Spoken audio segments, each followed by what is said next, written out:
Si tout ce que tu construis s'écroulait, rappelle-toi de moi. Je me nomme Robert, j'ai 55 ans.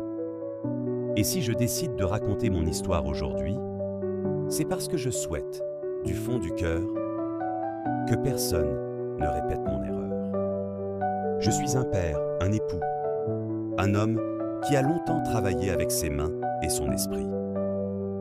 J'étais financièrement stable, respecté dans mon milieu, et je croyais que rien ne pouvait m'arriver. Pendant des années, j'ai mis toute mon énergie dans mon commerce. Une grande maison d'habillement dans laquelle j'avais investi toute ma vie. Puis un jour, tout a basculé. Il était un peu plus de 2 heures du matin lorsque j'ai reçu un appel qui a brisé mon cœur. On m'annonçait que ma maison avait pris feu. Au début, je n'y croyais pas. Je refusais même d'imaginer que c'était possible. Mais la réalité m'a frappé de plein fouet.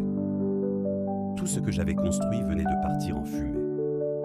Je n'avais pas épargné assez. Je n'étais pas prêt et j'ai sombré.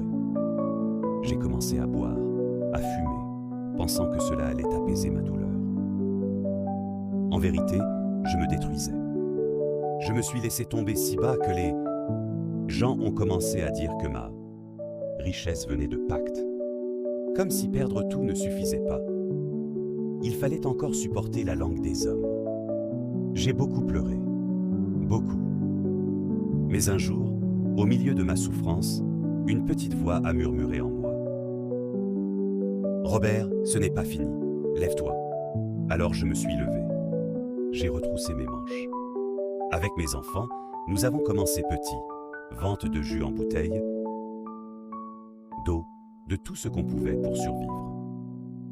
Et parce que Dieu n'oublie jamais ses enfants, les choses ont changé petit à petit. Aujourd'hui, je ne vous écris pas pour me vanter, mais pour témoigner. J'ai reconstruit et je possède maintenant plus de 10 maisons d'habillement. Mais derrière cette victoire se cache une souffrance silencieuse. Ma santé n'a pas suivi. Je souffre aujourd'hui d'une cirrhose du foie, conséquence de l'alcool que je prenais pour me calmer. Mon ventre est ballonné. Je vis avec les regrets d'avoir détruit mon propre corps. C'est pourquoi je parle. J'aimerais que mes mots interpellent, qu'ils préparent, qu'ils protègent quelqu'un parmi vous de tomber là où je suis tombé. Si ce témoignage peut sauver ne serait-ce qu'une seule personne, alors j'aurai la satisfaction de ne pas avoir parlé en vain. Ne laissez pas la douleur vous pousser vers l'autodestruction. Ne laissez pas une chute vous